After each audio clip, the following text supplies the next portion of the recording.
Hello students, बेटा इस lecture में हम करने जा रहे हैं कोऑर्डिनेट ज्योमेट्री में एक टॉपिक आता है to find orthocentre of a triangle. इसमें हम करेंगे बिल्कुल आप बोल सकते हो सुपर डुपर शॉर्टकट, जिससे कि गारंटी है कि आप विद इन 2 सेकंड्स में आप क्वेश्चन को सॉल्व कर लोगे। और अगर वाकई आपने 2 सेकंड्स में क्वेश्चन को सॉल्व कर लिया तो कमेंट सेक्शन में यस ज़रूर लिखना, ठीक है। तो देखते हैं कि कैसे करना है। क्वेश्चन आता है हमारे पास इस टाइप का, the ortho centre of the triangle find करना है हमें, ट्रायंगल जिसके वर्टिसेस गिवन हैं, ठीक है। तो ये ऑप्शंस हैं, इसमें से हमें आंसर फाइंड करना है। तो हमें करना क्या है, जो आपके वर्टिसेस हैं आप देखो कौन कौन से वर्टिसेस दिए हुए हैं। -1, -3, -1, 4, 5, -3।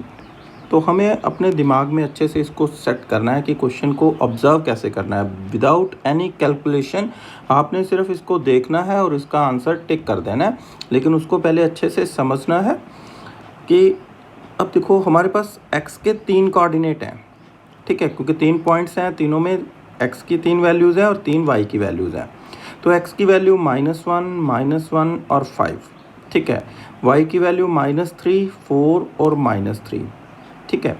तो ये शॉर्टकट जो है सिर्फ उसी क्वेश्चन में वर्क करेगा जिसमें आपको जो 3 x की वैल्यूज़ हैं, आपके एब्सिसा हैं 3, उसमें से 2 सेम होने चाहिए। जैसे इस क्वेश्चन में -1 और -1 ये 2 सेम हैं, ठीक है। और 2 y की वैल्यूज सेम होनी चाहिए, जैसे -3 और -3। अगर इस टाइप का क्वेश्चन आएगा तो उसी में ये शॉर्टकट अप्लाई होगा। अगर इसके बिना डिफरेंट टाइप का क्वेश्चन आता है तो उसके लिए हमें प्रॉपर लॉन्ग मेथड यूज़ करना पड़ेगा। उसके ऊपर हमने एक अलग से वीडियो बनाया हुआ है, तो उसका लिंक डिस्क्रिप्शन बॉक्स में दे देंगे, ठीक है। तो ये हम समझ में आ गया कि हमारे पास 3 x की वैल्यूज़ हैं, 3 एब्सिसा हैं जिसमें से 2 सेम हैं, और 3 ऑर्डिनेट हैं जिसमें से 2 सेम हैं। तो हमें क्या करना है, हमें देखना है कि जो सेम है उसकी वैल्यू क्या है। तो जो एब्सिसा सेम है उसकी वैल्यू है -1, और जो ऑर्डिनेट सेम है उसकी वैल्यू है -3। तो वो हमें यहाँ पे लिख लेना है। तो ये आपका आंसर है जो हमें ऑर्थो सेंटर फाइंड करना था। ये हमारा ऑर्थो सेंटर के कोऑर्डिनेट्स हैं, ओके।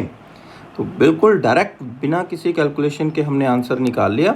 अब हम ये सोचते हैं कि ऐसा होता क्यों है, तो उसका रीज़न प्रॉपर एक्सप्लेनेशन हम समझते हैं कि ये ऐसा आंसर आता क्यों है।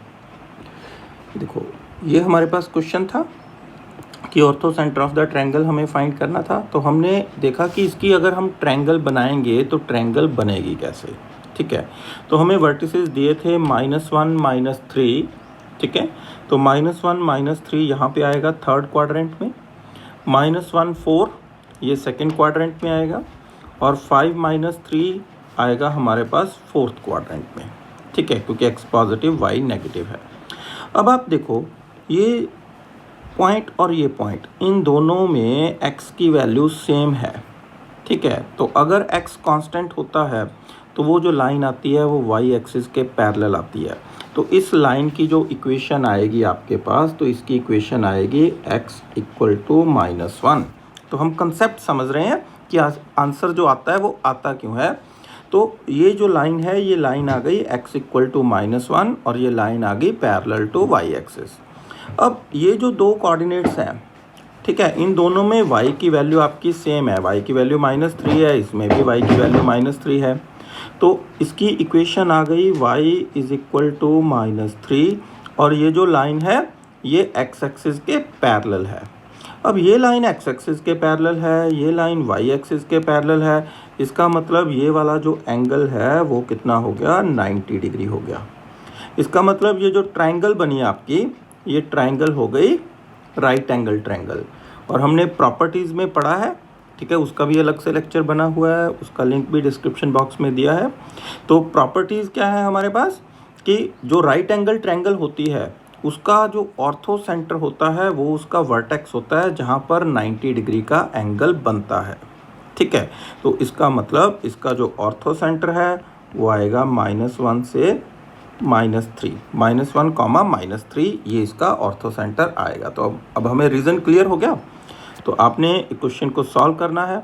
इसका आंसर कमेंट सेक्शन में ज़रूर लिखना। वीडियो अच्छा लगा, कंसेप्ट अच्छे से समझ में आ गया तो लाइक और शेयर ज़रूर कीजिए। देखने के लिए वीडियो धन्यवाद। Thank you.